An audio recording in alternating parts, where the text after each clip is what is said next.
Hey guys, this is Priyanka Manigantan and welcome back to my channel. Today we're going to see about an interesting topic. Let's get started. The city of the conqueror of the Ganges. Around 70 kilometers from the ancient Chola capital of Tanjore is another Chola capital that marked the great victories of King Rajendra in the north, called GangaikondaCholapuram, literally the city of the Chola who conquered the Ganga. Little remains of the city today, planned as a capital that would be garden than the great Tanjore. The highlights of the city was a massive man-made lake filled with jars of water from the Ganges that were brought back by Rajendra's army.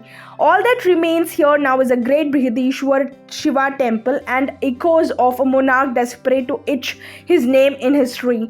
This site is also an example of all that is wrong with the way we manage our great heritage. The exact origins of the Chola dynasty are not clear.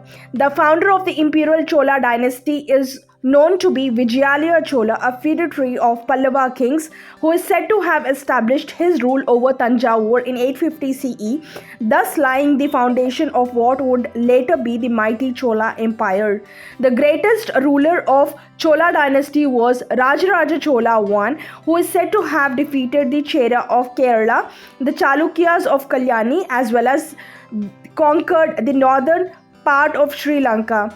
He built a magnificent Brihadishwar temple at Tanjore and patronized art and literature. The Cholas were also the first Indian dynasty to look far beyond the shores of India. Their conquests across the seas saw them expand to Sumatra in Indonesia. Rajaraja Chola's son and successor Rajendra Chola expanded the Chola power further. In 1017 CE, he conquered and annexed the entire island of Sri Lanka, followed by the victories over Chera kingdom of Kerala. In 1019 CE, Rajendra Chola shifted focus inland and marched with an army along the eastern coast, and after conquering Kalinga, he defeated the Palas of Bengal. This is when he is said to have brought the waters of Ganga in gold vessels and poured them into the tanks of new capital that he set up. GangaikondaCholapuram was built to commemorate his victories against the Palas of Bengal and show how a Chola king had brought the Ganges south. An inscription on the copper plate of Rajendra Chola, discovered in 1905 in Tiruvalangadu village near Chennai, describes his northern conquest with great exaggeration. The light of the solar rays mocking Bhagirath, who by the force of his austerities caused the descent of Ganga, set out to sanctify his own land with the waters of that stream brought by the strength of his arm, after having destroyed Dhammapala in a hot battle. Vangaladesa, where the rainwater never stopped and from which Govinda Chandra fled, having descended from his male elephants of rare strength, women and treasure, which he seized after having been pleased to put to flight in a hot battlefield. The strong Mahipala, by the sound of a conch from the deep sea, Uttara Ladam on the horses of the expansive ocean producing pearls, and the Ganga, whose waters bearing fragrant flowers dashed against the bathing places. Rajendra Chola built the imperial city of GangaikondaCholapuram to serve as his capital. Noted historian R. Nagaswamy, in his published works on GangaikondaCholapuram, states that based on available literature and remains, it must have been an extensive, well-planned city and laid in accordance with the architectural treasuries to suit the needs of a capital. The city seems to have had two fortifications, one inner and the other outer, with multi-storied royal palace built of burnt bricks and a number of temples and tanks. He is supposed to have built a massive lake nearby, 16 miles long and 3 miles wide, which was the largest lake in Asia at its time. Sadly, no traces of this lake exist today. However, unlike other great Chola capital of Tanjavur, the grandeur of GangaikondaCholapuram did not survive for long. The city was destroyed by the Pandyas in early 13th century to avenge the earlier Chola invasions. The last Chola king Rajendra Chola III died fighting the Pandyas in 1279 CE, and the Chola kingdom was finally extinguished. It later passed on to the Vijayanagara Empire, Nawabs of Arcot, and then the British. Go there and you'll be amazed at how absolutely nothing of the great capital of GangaikondaCholapuram survives today.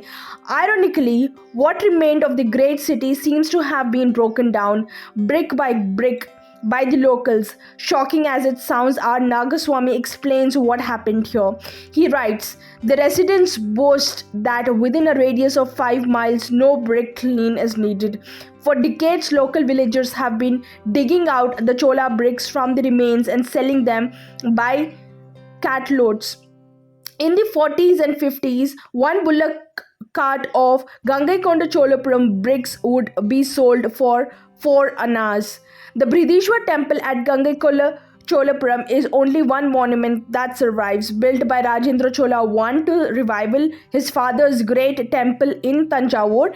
You can still find the largest Shivlinga in South India here. It is a massive Shivling 13 feet in height and in India second only one at Bojeshwar temple near Bhopal. Sadly, the temple too did not escape the damage, and it was not due to war or an invading army but due to the greed of local contractors. The greatest damage to the temple was done in 1836 CE when the lower Aniket Dam was erected across the Kollidam river about 7 miles from the temple. From the supply of stones for the construction, the local PWD pulled down the enclosure walls and dilapidated Gopura, the front and great Mantapa, and carried away the stones. An account published in local publications of 1855 CE and reproduced in the Indian Antiquary for page 274 states that, speaking of the noble temple of GangaikondaCholapuram, it must not be omitted that when the lower Kollaran Anicut was built, the structure was dismantled of a large part of the splendid granite sculpture which adorned it, and the enclosing wall was almost wholly destroyed in order to obtain materials for the work.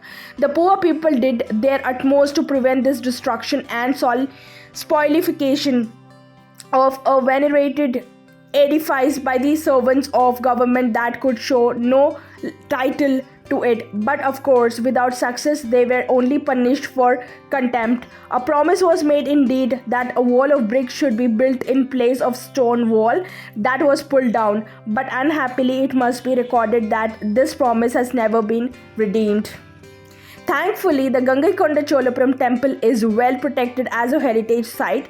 It is a part of the UNESCO World Heritage Site known as the Great Living Chola Temples, along with the ones at Tanjavur and Dharasuram. What has been destroyed cannot be restored, but it is important to know that there are hundreds of such sites in India which are being destroyed thanks to the greeds and sheer apathy. Thanks for watching, guys.